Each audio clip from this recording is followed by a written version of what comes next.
When I first met the Tunku at 12:30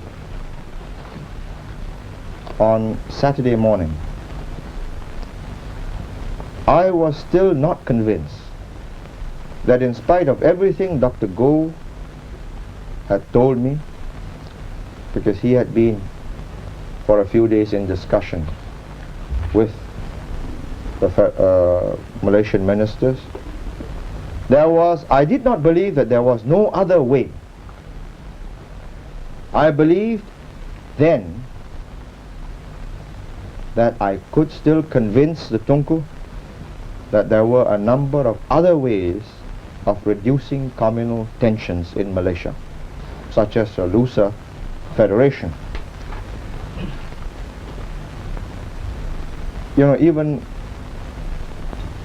at the time when I was just beginning my discussions with him, I found it hard to believe that there was no other way.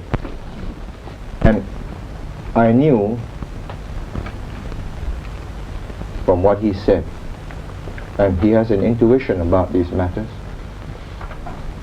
that we would all be in for big communal trouble if Singapore, or if I and my colleagues insisted on going on with Malaysia as it is. I would say that Tunku convinced me when he told me that he could not go on holding the situation much longer, and that he could see real trouble in Malaysia if Singapore continues to be in it. You see, this is a moment of, you know, every time we look back on this moment when we signed this agreement which severed Singapore from Malaysia, it will be a moment of anguish. I mean, for me, it is a moment of anguish because all my life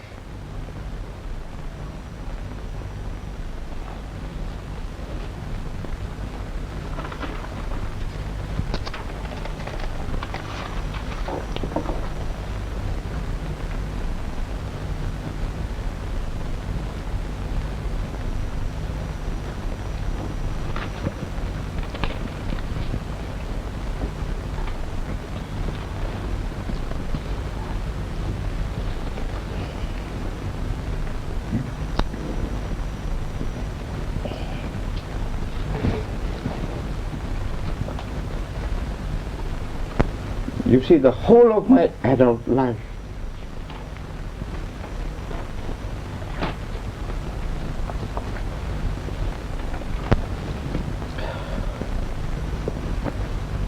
I had believed in Malaysia, in merger and the unity of these two territories. You know, it's a people connected by geography, economics, and ties of kinship.